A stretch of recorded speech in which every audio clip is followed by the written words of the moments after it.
شد که امروز تمام مردم از همین مقامات میترسد. حالا هر کسی که اندازه ذره در مقابل همین مقامات حرف میزند او رو چکار میکنن؟ دستگیر میکنن، لطوکوب میکنن، میبرن پشت پنجره میشونن. حتی تا اون درجه سطح ترس هر در جامعه ما زیاد شده است که یک انسان میتواند در اروپا زندگی کند، آزادانه هر کار میخواد در اینجا انجام بدهد، ولی وقتی که به وطن میرود از وطن میترسد و در مقابل هیچ نفر هیچ کاری انجام دادن نمیتونه. ولی در امریکا، در اروپا، در روسیه تمام کارها را دست میزنند، بلوگری میکنند، دخترای مردم غم میتند، پلیس هم میرود غم میتند، اذیت میکند، میرود در پیش پلیس نماز میخواند، هزارها مشکل ایجاد میکنند، هیچ کس با حرفی نمیزند. ولی همین کار در داخل تاجیکستان انجام داده میشود. با او چیکار میکنن؟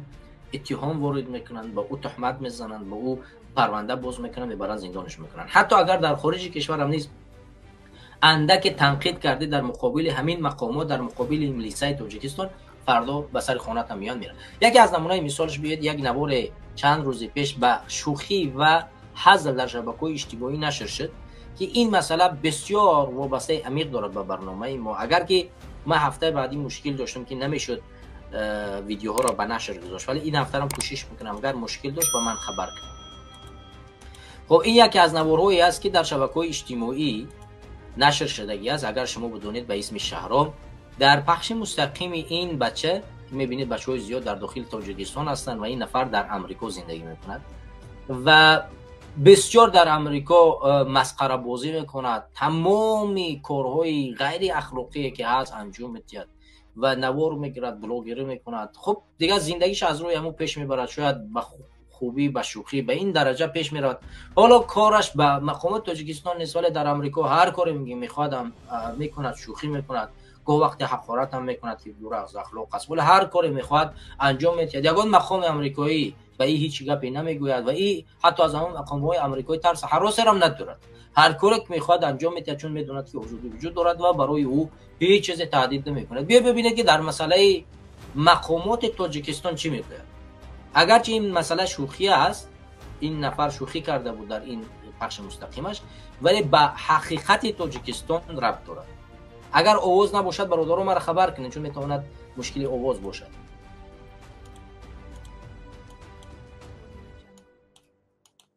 همین امریکا جوری کردیسی. من در شنبه رام بیام ما بالله بالله قسم از امجون تا قای الله میترسم ای حکومت تاجیکستان دیگه یگان کس نمیترسم را نکردی دور و دور.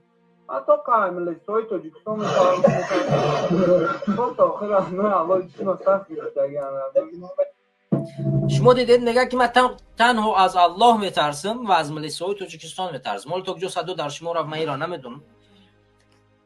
من میگم در امریکا تمامی کار میکنم، مردم سوالش دادن که نمیترسم، میگه که من تنها از الله میترسم و از ملیسای تاجیکستان، از حکومت تاجیکستان.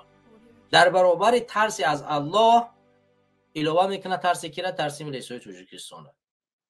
یعنی سطح هراس از حکومت اون درجه زیاد شده است که این نفر در امریکا زندگی میکند، میدونه که در امریکا هیچ خطری به تهدید نمیکند، میتونه در مقابل حکومت تاجیکستان هر حرفی هم بزند، نسبت او پرونده باز نمیکنن، کار نمیکنن، زندانش نمیکنن. ولی ترس هراسی که برمیگردد به تاجیکستان او را زندان میکنن، ترس هراسی که او را شکنجه میکنن، ترس هراسی که او را خانواده اش را اذیت میکنن، چیکار میکنن؟ سری راهش را میگیرد، میگه که نه، من از پروردگار از الله میترسم و از کی میترسم؟ از حکومت تاجیکستان. و بعدن قگ میسد میخندن، میگه از ملیسا. حتی واکنش همین بچه‌ها را ببینید، وقتی میگه از ملیسا میترسم، همین بچه‌هایی که در همین اطراف شدگن همینا را ملکه میترسن وقتی اسم حکومت هم میگیرم عمل سورا با اندازه میخندن. شناسه که هم خنده، حتی خنده با همه چیز نتوه که اگر خنده هم توف چکار کرد امکان داره که فردا ما رو ببرن.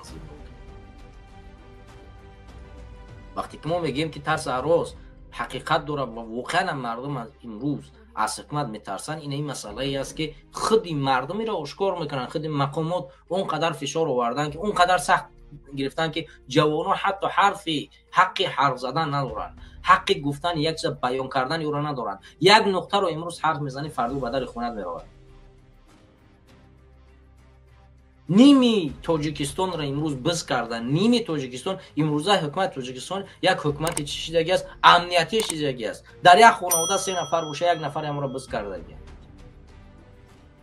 در یک محله 4 تا جوان باشد، 3 تا امروز بس کرده گیاد.